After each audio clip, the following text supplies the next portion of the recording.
गिजा के पिरामिड से लेकर बुर्ज खलीफा तक हम इंसानों ने हर बार यही कोशिश की है कि हम हमेशा बड़ा, बेहतर और बेहतरीन बनाएं। लेकिन क्या होगा जब मैं कहूँ कि हमें एक ऐसी बिल्डिंग बनानी चाहिए जो इन सब से भी कहीं ज्यादा एक्सट्रीम हो? क्यों ना एक ऐसी इकलौती बिल्डिंग बनाई जाए जहां हम सब यानी पूरी पृथ्वी के लोग वहां पर रह सके। क्या ऐसा सच में हो सकता है? और अगर हो सकता है तो एक बार उस नजारे को एक्सपीरियंस कीजिए जो इस बिल्डिंग के टॉप से आपको मिलेगा। ऐसे मेगा प्रोजेक्ट के लिए एक्यूरेट कंस्ट्रक्शन और प्लानिंग की हमें जरूरत होगी। आइए जानते हैं आज के स्पीडी वीडियो में what if everyone lived in A one building. मैं हूं आपका प्यारा स्पीडी विजन। अभी तक की सबसे ऊंची बिल्डिंग है बुर्ज खलीफा, लेकिन सबसे ज्यादा पॉपुलेटेड बिल्डिंग का रिकॉर्ड दर्ज है ले लियोंग बिल्डिंग के द्वारा, जो कि स्विट्जरलैंड में 1966 में ओपन करी गई थी। इसमें 6000 रेजिडेंट्स हैं। और तो और हम इसे ऐसे भी समझ सकते हैं कि इस टाउन में रह रहे हर 6 लोगों में से एक जना इस बिल्डिंग में रहता है। और बुर्ज खलीफा में 900 रेजिडेंट्स हैं और बुर्ज खलीफा में ऑन एन एवरेज 10,000 लोग रह सकते हैं। लेकिन जो हम बातें कर रहे हैं उसके सामने ये कुछ भी नहीं है। इसे ऐसे समझिए कि पूरी पृथ्वी के लोग एक ही बिल्डिंग में रहना चाहें तो एक फिक्स वैल्यू एज्यूम करते हैं। जैसे हर एक आदमी के लिए 50 स्क्वायर मीटर का living space with 3 metre ceiling height. तो फिर सारी पॉपुलेशन के लिए बुर्ज खलीफा से 8 लाख से भी ज्यादा गुना बड़ी बिल्डिंग हमें बनानी पड़ेगी। ये तो कुछ ज्यादा ही हो गया। तो क्यों ना इसे सिंपली समझने के लिए हम सारी दुनिया की पॉपुलेशन अभी के लिए ना लेके एक छोटे स्केल पे समझने की कोशिश करते हैं। इसके लिए भी कौन सी दिक्कतों का सामना करना पड़ेगा, बाद में उस कॉन्सेप्ट पर भी आएंगे। तो इंडिया की पॉपुलेशन को फिट करने के लिए नहीं, ये तो अभी भी बहुत बड़ी बन रही है, क्योंकि इंडिया की पॉपुलेशन आसमान छू रही है। Let's take a small city, New York city. Currently New York की पॉपुलेशन 8.49 मिलियन है। तो इस पॉपुलेशन को एक बिल्डिंग में फिट करने के लिए हमें 500 मीटर चौड़ी और 5040 मीटर लंबी बिल्डिंग बनानी पड़ेगी। और अगर इस बिल्डिंग को अच्छे से डिजाइन करने के लिए और हर कोई इसमें रह सके, उसके लिए चलिए इसमें 10% और ऐड कर देते हैं। एडिशन के बाद ये बिल्डिंग हो जाएगी करीब 5544 मीटर ऊंची। अब ऐसी बिल्डिंग में रहना कैसा होगा? इसकी बालकनी से व्यू तो एक्सट्रीमली ऑसम मिलेगा, लेकिन आप बालकनी में पहुंच पाओगे तब ना, क्योंकि 5544 मीटर यानी 5 किलोमीटर बिल्डिंग की हाइट है। और जो प्लेन्स होते हैं वो 8 से 10 किलोमीटर की रेंज में फ्लाई करते हैं और इतनी हाइट पे एयर डेंस हो जाती है और वहां पर सांस लेना मुश्किल हो जाता है। और इसी वजह से जो भी लोग ऊपर वाले फ्लोर्स पर रहेंगे उनके लिए कंटिन्यूअसली ऑक्सीजन सप्लाई करनी पड़ेगी और ऊपर वाले फ्लोर्स को परमानेंटली सील्ड भी करना पड़ेगा, जैसे कि एरोप्लेन्स होती है, ताकि उस प्रेशर से बचा जा सके। और इसका सीधा सीधा मतलब यही है कि वहाँ कोई सी भी बालकनी नहीं होने वाली है और आप कोई सी भी विंडो ओपन नहीं कर पाओगे। लेकिन इसका मतलब ये भी नहीं कि इतनी हाइट पर कोई बिल्डिंग बनाने का बस डिसएडवांटेजेस ही हैं। इतनी हाइट पर हवाएं काफी स्ट्रॉन्ग होती हैं और इसी वजह से हम बिल्डिंग पर विंड टर्बाइन्स भी लगा सकते हैं ताकि इलेक्ट्रिसिटी जनरेट कर सके,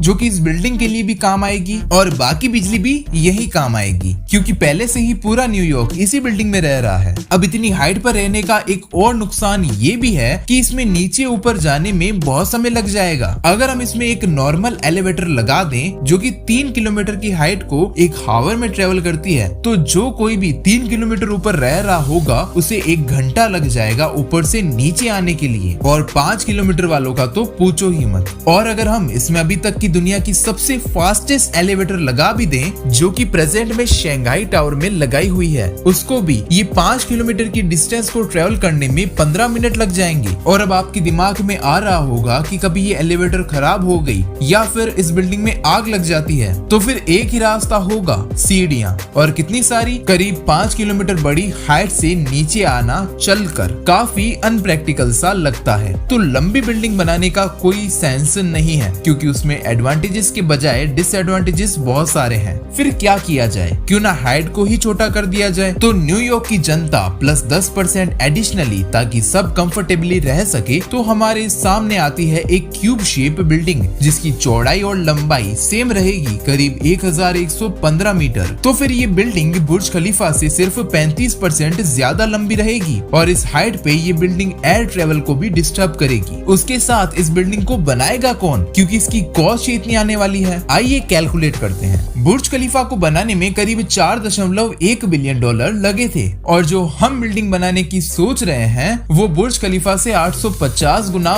बड़ी है। तो उसे बनाने के लिए भी बुर्ज खलीफा से 850 गुना ज्यादा पैसे लगेंगे, यानी करीब 3.5 ट्रिलियन डॉलर्स। और ये तो अभी दुबई का प्राइस है। इसको अगर न्यूयॉर्क में बनाना होगा तो इसको 2021 के यूएस की जीडीपी के हिसाब से करीब 5.4 ट्रिलियन डॉलर्स लगेंगे। इतनी तो इंडिया, जर्मनी, जापान की जीडीपी भी नहीं है। चलो मान लेते हैं हमने इस पे पैसे तो लगा दिए और इसकी कंस्ट्रक्शन भी चालू कर दी, लेकिन एक बार फिर से बुर्ज खलीफा को बनने 6 सालों का समय लगा था, और ये तो बुर्ज खलीफा से 850 गुना ज्यादा बड़ी है। तो इसे भी बुर्ज खलीफा को जितना समय बनने में लगा था उससे 850 गुना ज्यादा समय लगेगा, यानी करीब 5100 साल का समय इस न्यूयॉर्क क्यूब बिल्डिंग को बनने में लगेगा। इसे ऐसे समझो, अगर इजिप्शियंस जिन्होंने पिरामिड्स बनवाए थे उन्होंने अगर इस बिल्डिंग को बनाना शुरू किया होता तो आज भी ये कंप्लीट नहीं हो पाती। इसे और 600 सालों का समय लगता पूरा कंप्लीट होने में। और याद रहे,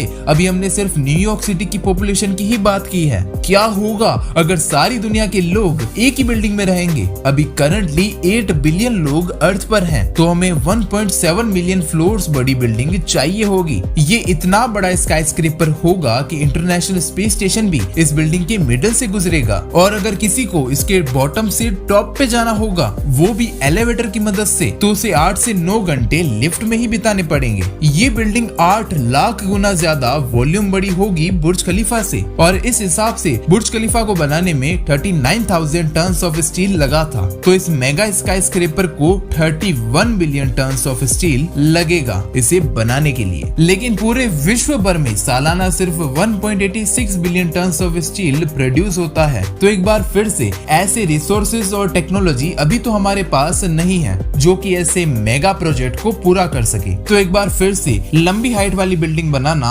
प्रैक्टिकल नहीं लगता है। तो क्यों ना फिर से क्यूब शेप बिल्डिंग को बनाया जाए जो कि 11 किलोमीटर लंबा और चौड़ा होगा, और इसको बनाने की प्राइस होगी 5.1 क्वाड्रिलियन डॉलर, यानी पूरे विश्व भर की कमाई का 12 गुना। और इसे बनाने में करीब 4.8 मिलियन सालों का समय लग जाएगा। और याद रहे, हर बढ़ते साल विश्व भर की पॉपुलेशन बढ़ती रहेगी, साथ ही इस बिल्डिंग की साइज भी। तो अभी के लिए हमारे पास ना तो इतना मटेरियल है, ना ही ऐसी टेक्नोलॉजी, बट इस चीज को इमेजिन करके शायद से आपको मजा आया होगा। ये अभी के लिए तो पॉसिबल नहीं है, बट मे बी फ्यूचर में पॉसिबल हो। अगर आपको ये छोटी सी इन्फॉर्मेशन बहुत ज्यादा पसंद आई हो तो इस वीडियो को लाइक करके शेयर जरूर करें अपने फ्रेंड्स और फैमिली मेंबर्स के साथ। मैं मिलता हूँ आपको नए वीडियो में, तब तक के लिए सी यू सून।